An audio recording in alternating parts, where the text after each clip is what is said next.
Yo. Was I your DJ for that? Justin's? You might have been. Yeah, what's his name? John or Sean P? No. John wasn't. No, but you know who the DJ was? Showbiz. Showbiz, okay. Because I used to do it like every week. Yeah. Showbiz was on Tuesday. John's not around no more. No, John's with Nuvo. Okay. Yeah, John was with. Now John had jumped in the liquor business. He was with Nuvo. Right. Okay, gotcha. I mean, Rob, don't you ever ask no shit like that again, man. I don't know what the fuck we're all about and whatnot. No, he don't know what the fuck you talking about. It looked like it was clearly he didn't know. We just fucked up the whole flow of what. I'm sorry about that, man. He always do this shit, man. He always want to ask some He always do that shit. Hey, you remember that party we had at BB King? I know. And I had some chicken wings with the shit, right? I was eating the chicken wings, and you had the fried green tomatoes. And he was like, hey, man, this ain't fried. It's boiled. John used to run Justice. He's a baby, man. Who the fuck is John? He was the general manager. He was. He was the general manager. I think I went to Justice one time. JB Vasquez. We love John. So it doesn't matter, but I was drinking. Yeah, it was. Y'all make some noise for the Ciroc boy, baby! Strong! Ciroc boy praise! Put up! How are you? No problem.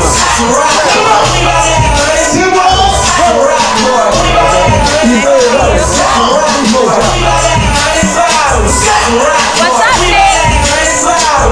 Nice to see you. Yo, Nick Storm, how you doing, man? I'm good. How are you? Boom, man. I'm good, man. I really appreciate it. Ciroc is one of my favorite vodkas. Okay. And whatnot. I drink it every day. Every day? Yeah, every day for breakfast. And whatnot. I drink it to cure any kind of sickness. Oh, I got one for your coffee now. This The fresh works vanilla. too. It's my new coffee. Okay, good. It's my new coffee, man. There it is.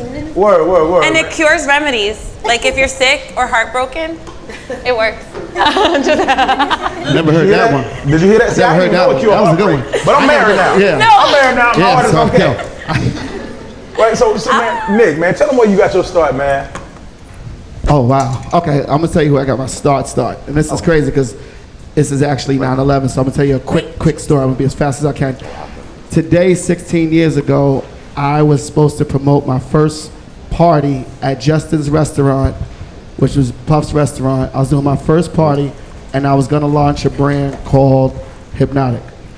The green stuff. It's the blue No, stuff. it's blue, but when you mix it blue with something stuff. else, Oh, I'm thinking about Incredible Hulk. Yeah, it is. The Incredible Okay, I'm Hulk. sorry. I needed it with something else. Yeah, we mixed it on there. But today was crazy because today was the day that I was supposed to do the launch party because we used to do Industry Tuesdays at Justin's. So we used to do Industry Tuesdays, and today was the day that it was supposed to launch. But of course, we know what happened. We didn't launch. So I got my start with Hypnotic. I launched in 01. November 1st of that year, 01. Were you intimidated because, you know what I'm saying, when you start a brand new liquor, I mean, where do you even start? And it's called Hypnotic. It's such a, what's the word I'm looking for? It sounds like hypnotizing. A novelty. It sounds like a novelty that might, almost niggerific. Oh yeah, seriously. Damn sure was. You're right? Oh yeah, no, it was straight urban. Like you, like very urban, like very urban, like literally. How did you know it was gonna work? Or did you just need a job and you say, fuck it, give me a check? I said, man, let me just take this by the horns and just, and keep going. And to see where it goes. I was in the music business, so I was like, I did 5 years at Sony. And this is like my first real opportunity of me like giving my ideas and my vision to a brand that I felt like that was mine. So that was like my first real stuff. And then my first hit, and it's crazy, is today, if y'all don't know, 16 years ago, today Fab's first album dropped. Wow. With Superman, they had the Superman on there. Yeah. This is first, 16 years ago. 2 albums dropped today. It was J Blueprint and Fab's, his first album. And that's how I met Fab that following week at Cheetah. And Fab ended up, liking Hypnotic. And then I got, my biggest hit was getting him to do it in a video, Trade It All, with Jagged Edge and Puff. And then the story rolled on from there. But that's it. The money was kind of crazy back then. It was so good back then. It was ridiculous. Oh yeah, the budgets was big. It was better. So when you doing product placement for videos back then. You want to hear it? Let me just ask anybody a question. Oh, the ladies, real quick, right? How much you think it costs to put a bottle right there in the video with Fab, Jagged Edge, Puff Daddy? 200,000. 10,000, a couple G's. Couple G's. That's you said 2. 10,000. 10. I would say 50. Yeah. 50,000. At that time, my papa said 10. At that time. Okay. So everybody I that's say 150. oh shit. I'm gonna do 150. Let's go. I would have blew our budget. We I just would say came out. 25,000. And blew our whole budget. But no, everybody who said 10, to be honest with you, it cost $7,500. Swear to you, Wow, $7,500. 7,500. $7,500 for that video. 7,500. There Just it to is. put the bottle Oh, right just- there. Just it's not That's to put not the bad. bottle, not to put the bottle. It was just the placement between him and the brand. See, it was a difference His because brand and right, the right. other Because see, brand. back then it was like you go to the artist instead of going, and you go to the artist or you go to the video director. Video directors was probably the first because they need the extra dollars because if they go like tonight, if we go over, somebody got to pay that overage. They come to the brand and say, "Yo, I need another 5,000." You'd be like, "All right, well, I need at least 10 seconds, some product placement shots," and that's how you get it. But that was back then. It's a whole new ball game. I go I now. know. Why do you think the game has changed so much? As far as all of that goes. Well, because you're exposing a brand that you have they have millions and millions of dollars of budgets, and artists and even record labels. Now this is so funny. You want to shoot a video now, see how all of us are. So it's crazy. So he would be the record label. You got to get some. The manager wants some. The record label gets some. The artist wants some. So by the time you didn't cut that check, you know what I'm saying? It went all the way down. That's how it goes now. Before it was just like, let me go to the artist, make sure he's good. I need this in the video, and then but the labels stepped in, and it's all crazy It's now. all 360 pretty much, right? Pretty much. That's it. Wow, man. Introduce your team real quick. Yeah. Hold on. Let me let them introduce themselves because this is, I'm gonna tell y'all, everybody, if you in here and you got somebody with you that's ride or die, or you feel like you really want to create a team, you're nobody without a team. I'm gonna tell you that there's no I and I. There's only we with me. So I would honestly, literally, I'd be nothing literally without my peoples right here. So I'll let them introduce. All the way from Jersey, all the way down to New York. Let's do it. How y'all doing? It's Rock Boy, Mr. Squeak Juice out of Jersey. Give it up for him, y'all. Come on now. Show them all love. Shy Mac by the Hall of New York City. Give it up for Shy Mac, y'all. What's up, ladies and gentlemen? Ciroc Boy Prez, Brooklyn. Give it up for Ciroc Boy Prayers, y'all. Come on. What up, y'all? This is Jay Kulo. Jay Cool, give it up for him. So this team right here is what's behind the Ciroc brand. Is what you.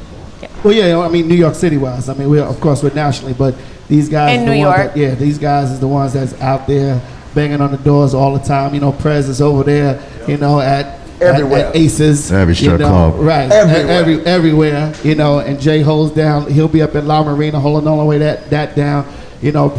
Squeak Juice over there, he's holding all of Jersey down from Elizabeth on down to the northern That side. be you? Yeah. Okay. And then Shy Mac over there. Anytime you see a industry party and you see It's he's Shy there. He's there. He's there. You can't get rid of Shy Mac. You can't get No, rid you of him can't. No. I see him at all. I love it. So Nick, man, you get the call from Puff, man. How do y'all even meet? As a matter of fact. It was someone contacted me from their office and said that Puff want to meet with you. He had an idea, and I was like, all right, cool. So I guess the funny thing is, so I go to his office, and Wait. I'm sorry, Nick. Yeah. Tell the Puerto Rico story. Where were you when you got the call? Oh yeah, I was in Puerto Rico, and I just finished taking a little break, and I landed, and I was like, I'm gonna just chill on out and relax and all that, and I got a call. I was like, yo, I need to see you. And I was like, all right, cool. I thought he had a party or he needed me to sponsor something. He's like, nah, come to the office in a half hour. I was like, well, I'm out of the country. He said, all right, that's cool. How about 3 hours?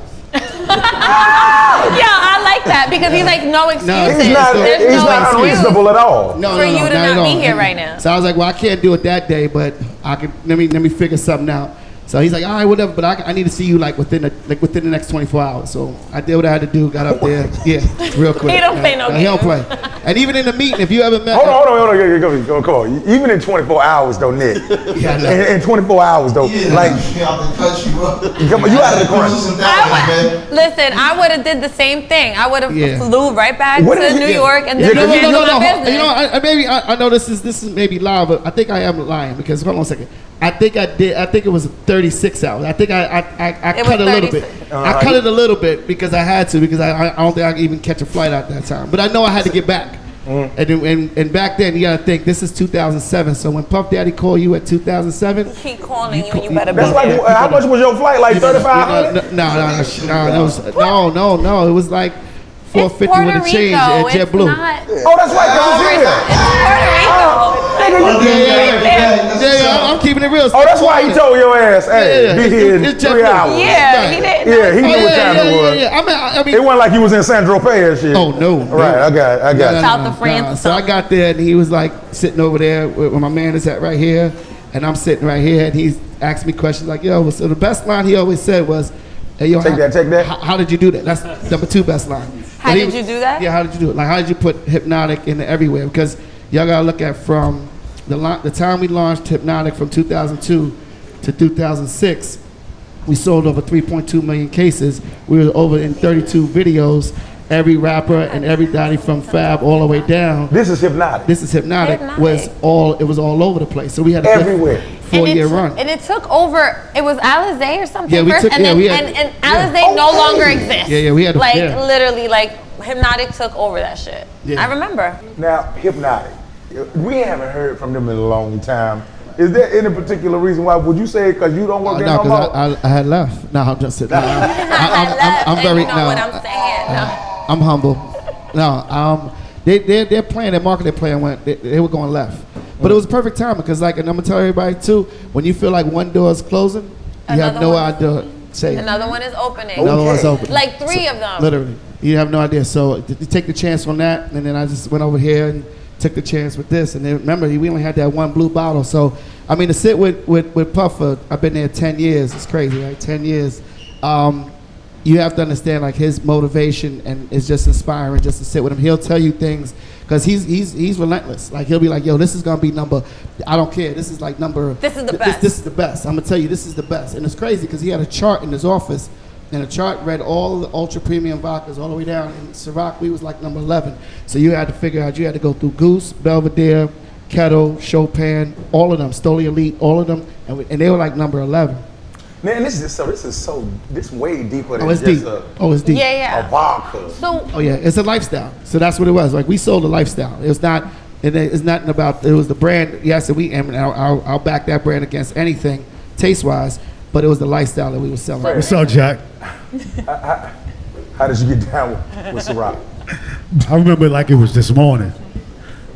I met a guy we all know as G Rich at Stage 48.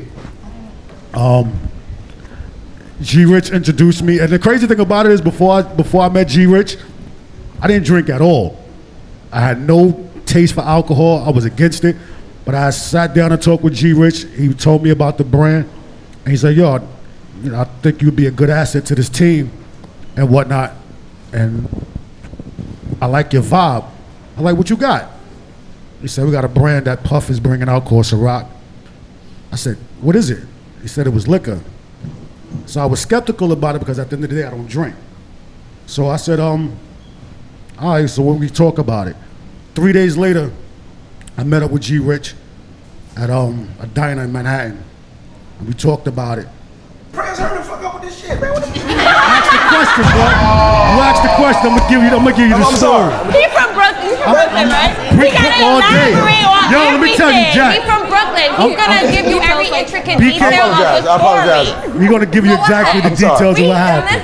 I'm listening. But long story short, Jack, G Rich, God rest his soul. G Rich is the one that introduced me into this brand. Shout out to G Rich. Shout out G Rich, rest in peace, bro. Shout out to G Rich. He's from Brooklyn. He got it. Cool love, man. Ciroc, man, talk about it. How'd you get down with the team, man? All right, I'm gonna keep this quick. I don't need Thriller shutting my mic down. So real quick. So when I started my Cool Love movement, so many spaces in between that shit. Back in 2010, a lot of people didn't really know. I'm I'm real corporate. I'm a corporate 9 to 5 worker. I wasn't in the industry shit before 6-7 years ago. I wanted to have fun again. You know what I mean? Like Fridays, I wanted to go out, have a good drink, outside, network. 5 o'clock, be home by 10, sleeping. Yeah. It never worked out like that. But back in the day, there was really nothing going on that was like dope on Fridays. Besides, what was it? New York? No, but I mean like Fridays after work, corporate Like life. after work Like Fashion party. 40. I got you. Fashion 40 was the only after work Friday shit. And I was like, that's cool, but I keep coming back to the same shit. So I said, you know what? I'm gonna put my own thing together. I wanted to network and do more, further things. So I put together this event, my partner RV, and we wanted to really bridge the gap between corporate and industry. So we really started these events that you could be in this with a lawyer and a model. You could be there with a doctor. You could be there with a music artist. You could be a lawyer. You could be a music producer. So we started doing. I like it. So that's how we started doing our Networking events. party. Exactly. It was a networking party that we wanted to do. Okay. And the first one that I threw, it was just by word of mouth, with all my friends, whatever happened to be, and everybody came out. It was a cold ass day in December, and when everybody came out, I was like, "Yo, this is dope! Like this is, like all my peoples came out. This is love. This is crew love." And that's why I came up with the idea of crew love, because everybody came out to that first fucking party. It was everybody's in there. I could account for. Like I could say, I know this person, that person, the whole way in.